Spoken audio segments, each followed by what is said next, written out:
senden ya, sana ya, şikayetim var ya. Keçirdiyi son müşavirədə dövlət başçısı İlham Əliyev Respublika ictimaiyyətinə çağırış elədi. O bir sıra sahələrdə məmur özbaşınalığının olduğunu, vətəndaşların incildildiyini etiraf elədi və dedi ki, belə hallarla üzləşənlər şəxsən onun özünə müraciət etsinlər, məktub yazsınlar. Diqqətli izləyicilərin yadına düşər, İlham Əliyev belə sözləri təzə vəzifə başına keçəndə 2003-cü ildə də tez-tez deyirdi. O zaman indikindən fərqli olaraq bir çoxlarında bu çağırış inam yarada bilirdi. Buna görə İlham Əliyev hara gedirdi, onu uzun-uzun şikayətçi dəstələri müşahidə edirdi. Hətta elə olurdu ki, Astara sakini özünü Gəncəyə çatdırıb, bura səfər edən prezidentə şikayət məktubu verirdi. Zaman o zaman idi ki, İlham Əliyev xalqla təmasdan indiki kimi çəkinmirdi. Cəmaatın içində olurdu və bu da imkan verirdi ki, məmurların zülmün əlindən təngə gələn adamlar ona şəxsən məktublarını çatdırsınlar. Sonra neft gəlirləri kəllə çarxa çıxdı, şikayətlər də görünür İlham Əliyevin zəhləsini çox tökdüyündən belə səhnələr aradan qalxdı. Hər halda mənim yadıma gəlmir ki, sonuncu dəfə İlham Əliyevə şikayət məktubunu şəxsən kim təqdim edib. İndi neft gəlirləri azalıb, bununla yanaşı hökumətin də dayaqları zəifləyir deyə İlham Əliyev xalqla təmas yaradıb, canıyanan obrazını yaratmaq istəyir. Şikayətləri şəxsən mənə yazın deyir. Xəbəriniz olsun, belə şikayətin birini onun çıxışından sonra ASTV-nin Ağanisə Sultanova adlı əməkdaşı Facebookda yazdı və reaksiya heç bir gün çəkmədi. ASTV-nin ictimai-siyasi proqramlar baş redaksiyasının əməkdaşı olan bu xanım Facebookunda İlham Əliyevə müraciət etmişdi ki, mətbuat günü ilə bağlı təltif olunacaq jurnalistlər siyahısına onun adını yazmayıblar. Bu işi isə Mətbuat Şurası və ASTV rəhbərliyi qərəzlə görüb. O, bu ədalətsizliyi aradan qaldırmaq üçün prezidentdən kömək istəyirdi. Bir də təkrar və aydın formada şikayətin məzmununu çatdırım.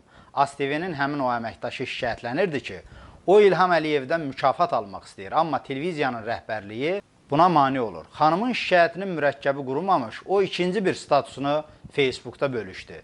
Xanım nalə çəkdi ki, yazdığı şikayətə görə ona təzyiqlər başlayıb və yəqin ki, avqustda onu işdən qovacaqlar. Belə, indi təsəvvür edin ki, bu adam İlham Əliyevə 8 köynək yaxın olan bir yerdə, ASTV-də işləyir. Xüsusi bir problemi də qabartmır. Deyir ki, mənə mükafat verin, sizi daha yaxşı tərifləyim. Amma buna görə onu işdən qovurlar. Bir anlıq düşünün ki, adi vətəndaş, polis, məhkəmə özbaşınalığından prezidentə şikayət eləsə, onu hansı aqibət qarşılayacaq? Bunu təsəvvür eləmək sizə çətin görünürsə, mən kömək edərəm. Artıq belə bir fakt bizə məlumdur ki, Sovet dövründə olduğu kimi dövlət orqanlarının şikayətləri ilə dəng edən adamları dəlxanaya salırlar. Təxminən 5 il əvvəl bu cür hadisəni qəzetlər yazmışdı. Naxçıvanda Vasif Talıbovdan İlham Əliyevə şikayət edən Ələsgər adlı cəbhəçi həkimi tutub Bakıda dəlxanaya salmışdılar.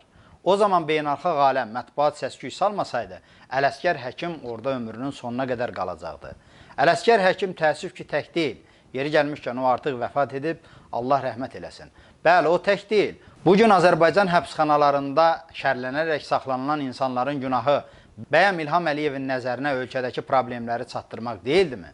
Mövzunu yekunlaşdırmaq üçün bir faktı da deyim. İşdir, birdən dövlət başçısının çıxışından həvəslənib ona şikayət məktubu yazmaq istəsəniz, yaxşı götür qoy edəsiniz. Azərbaycanda polis qədər ictimai qəzəb oyadan başqa bir təsisat çətin ki olsun. Bu barədə mənimlə razısınızmı? Polis faktiki olaraq Azərbaycanda insanlara qan uddurur, döyür, söyür, təhqir edir. Bütün dünya buna etiraz edib İlham Əliyevə şikayətlənərkən onun cavabı belə olmuşdu. Mən polisi cəzalandırmayacam. Bəli, Azərbaycanda şikayətlərin olmasını İlham Əliyevdən çox istəyən başqa biri yoxdur. O doğrudan da istəmir ki, bizim odlar yurdunda bir nəfər də şikayətlənsin. Amma bu istəyini reallaşdırmaq üçün o problemlərin həllindən çox şikayətçilərin ağzını bağlatmağı üstün tutur. Şikayətlənən adamın ağzından vurur ki, kiri. Bir dəfə İlham Əliyev Azərbaycanda internet azaddır, kim nə istəyir yaza bilər deyəndə dostumuz Seymur Həzinin bir reaksiyası olmuşdu. O da demişdi ki, düzdür, Azərbaycanda internet azaddır, kim nə istəyir yaza bilər, amma Azərbaycan polisi bandda deli internetdən də azaddır. Xoşa gəlməyən şeylər, tənqidlər yazanı onlar vurub öldürməyə, şərləyib tutmağa daha çox azaddılar. Xülasə, İlham Əliyevin kimin şikayəti var, şəxsən mənim özümə yazsın bəyanatı ilə kimlər azacıq rahatlıq tapmışdısa, o adamlar bizi bağışlasın ki, illüziyalarını dağıtdıq.